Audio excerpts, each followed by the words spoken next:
Right now, around 4 in 10 Americans have less than $500 in cash savings. That's not broke as an idea. That's one bad week from begging your bank for mercy. A single $600 repair.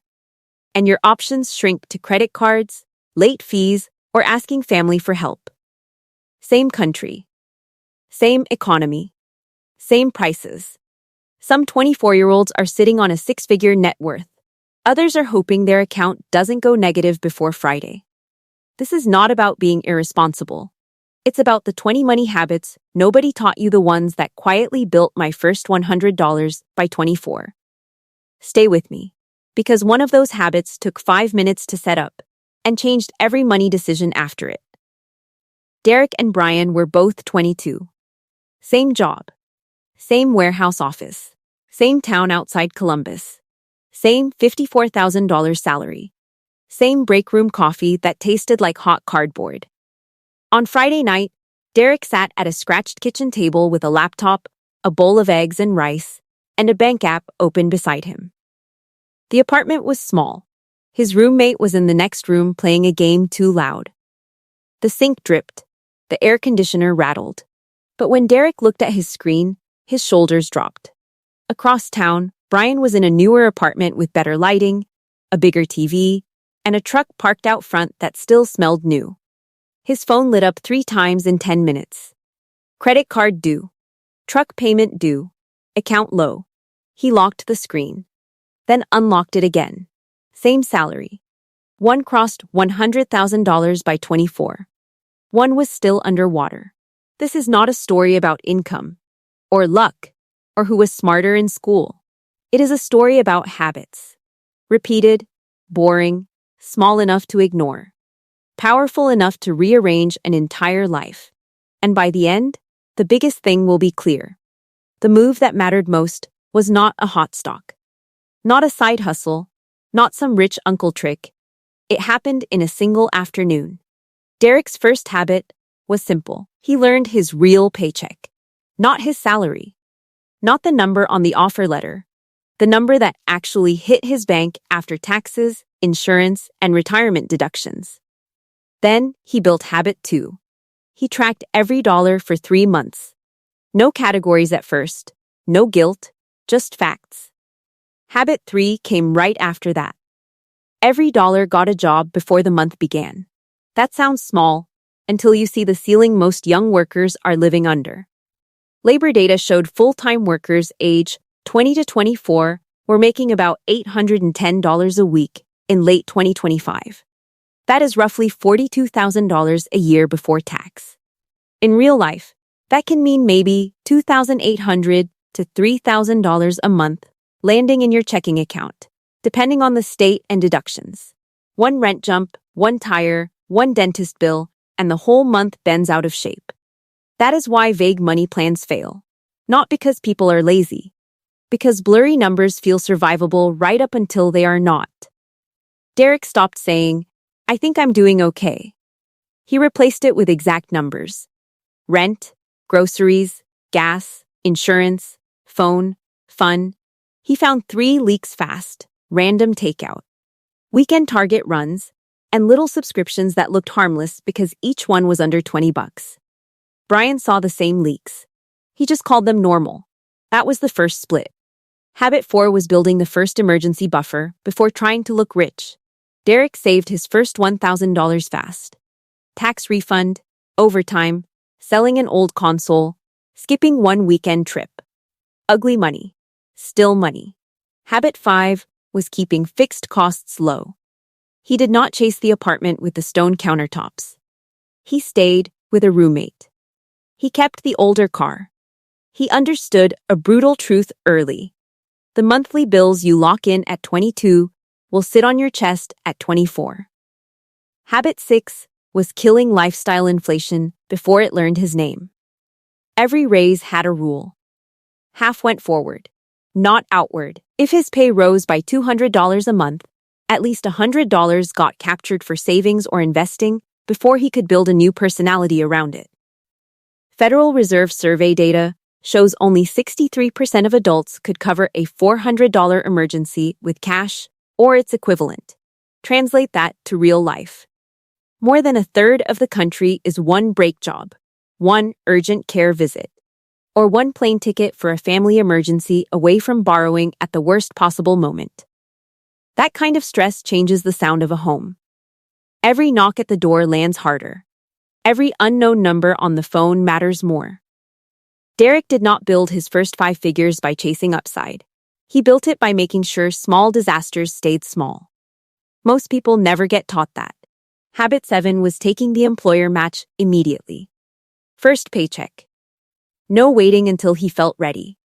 If the company offered free money for retirement, Derek treated it like part of his salary.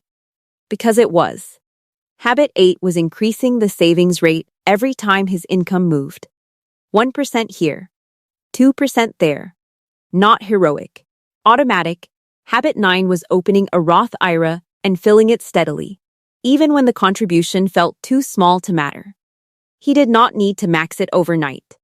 He needed the account open, the transfers running, and the habit alive.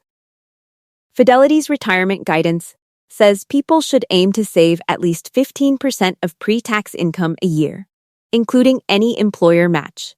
On a $54,000 income, that is about $8,100 a year, around $675 a month. Not pocket change. But not fantasy either. It is a used truck payment. It is eating what you bought instead of ordering what an app suggests. It is one number with a spine. And the system works best when it runs before your feelings show up. Derek did not invest what was left. He made sure less was left. If you've made it this far, you already understand something most people never figure out. The next part is where the whole thing gets real. Because this is where money stops being math and starts becoming identity. If that matters to you, you know what to do. Brian also took the match for a while. Then he backed off when cash felt tight. That made sense at the time. His truck payment was real. His rent was real. His weekends with friends were real. Retirement lived in a foggy future. The bills were sitting on the kitchen counter now. That logic ruins people. Habit 10 was staying simple on investments. Derek did not bounce between meme stocks, option screenshots, and whatever guy online claimed would 10x by summer. He bought broad index funds and kept buying them. Boring 1. Habit 11 was never carrying a credit card balance. He used the card. He wanted the fraud protection and cash back. But if the cash was not already there, the purchase waited. Habit 12 was refusing to turn transportation into a status contest. No expensive car lease. No giant payment tied to an identity crisis. He drove what worked. Federal Reserve credit data put the average interest rate on credit card plans at about 21% in the latest reading. On a $5,000 balance, that is about $1,050 a year just in interest. Not to own something better. Not to move ahead. Just to rent your past decisions back from the bank 1 month at a time. That money does not scream when it leaves. That is why it is so dangerous. Brian was not reckless. He was tired. He used the card when work was rough and convenience felt earned. Then the balance stayed. Then it became part of the weather. The banks were patient. Habit 13 was stretching his low-cost living years on purpose. Derek stayed with roommates longer than he wanted. Sometimes that meant dirty dishes in the sink and somebody's laundry in the dryer for 2 days. Sometimes it meant hearing somebody argue through a thin wall while he tried to sleep. Still cheaper than pretending he had already arrived. Habit 14 was turning extra income into acceleration instead of relief. Overtime, weekend shifts. Selling stuff online. A small freelance gig. It was not glamorous. But when extra money came in, Derek saved most of it because the regular paycheck already had a job. Side money went to speed. Habit 15 was separating accounts so spending and wealth building stopped touching each other. Bills came from one place. Fun money sat in another. Investing happened somewhere harder to reach. He reduced friction for good decisions and added friction to bad ones. Vanguard's retirement research found workers in automatic enrollment plans were saving about 12.1% on average, including employer contributions.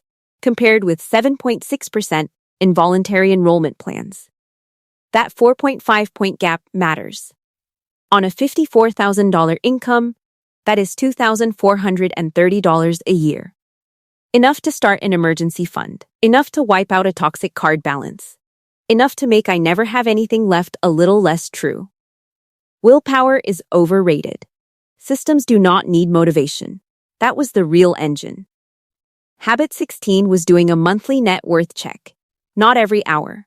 Not every market dip. Once a month. Cash, investments, debt, one number. The point was not judgment. The point was direction. Habit 17 was protecting his attention from other people's spending. Derek stopped using other men's purchases as proof of what he should own next. Somebody else's watch was not a bill he needed to inherit. Somebody else's apartment upgrade was not a financial signal. It was furniture. Habit 18 was learning to say one sentence without apologizing for it. That's not in my budget right now. That line saved him thousands. Age 24. Derek is back at a kitchen table. Different apartment now. Still not fancy. The room is quiet. He opens the spreadsheet he has been updating every month. He types in the new balances. His finger stays on the trackpad for a second before he hits save. Across town, Brian is in his truck outside a gas station. The pump clicked off at $26. He put back the energy drinks before walking inside. Nothing dramatic happened. That was the point. Fidelity's own account data showed the average 401k balance for people aged 20 to 24 was about $7,300 at the end of 2024. Derek had around $104,000 across cash, retirement accounts, and brokerage investments before his 25th birthday. Brian had a small 401k, an auto loan, revolving card debt, and almost no cash buffer. Same start. Different habits. Different gravity. People call that discipline. A lot of the time, it is just architecture. And now, the biggest insight. Habit 19 was knowing the tax shelters were not for rich people. They were for workers who did not want to bleed more than necessary. Derek learned what the accounts did. 401k. Roth IRA. EXA when available. He understood the order. Grab the match. Use the tax break. Protect the growth. Habit 20 was making the whole plan automatic in one sitting. That was the afternoon. He logged into payroll and split direct deposit. One part to checking for bills. One part to savings. He turned on the 401k contribution. He opened the Roth IRA and set the monthly draft. He made the transfer date the day after payday, not the day before the next paycheck when guilt usually shows up pretending to be strategy. Then he wrote one rule on paper. Every raise increases investing before spending changes. The IRS raised the IRA contribution limit to $7,500 for 2026, and the 401k limit to $24,500. Those numbers matter. But the deeper point matters more. Wealth does not usually break through because someone suddenly becomes a different person. It breaks through because the path gets built once, and then repeated while life is busy. Brian kept making decisions month to month. Derek made a system once and let it make hundreds of decisions for him after that. One afternoon. Then 2 years of repetition. That was the difference. The wrong path does not always look reckless. That is what makes it expensive. It looks normal. A car payment that seems manageable. A rent upgrade that feels deserved. A card balance you promise yourself you will clear next month. The cost shows up later. In slower choices. In trapped paychecks. In the feeling that you work hard and somehow nothing stays. This was never just personal failure.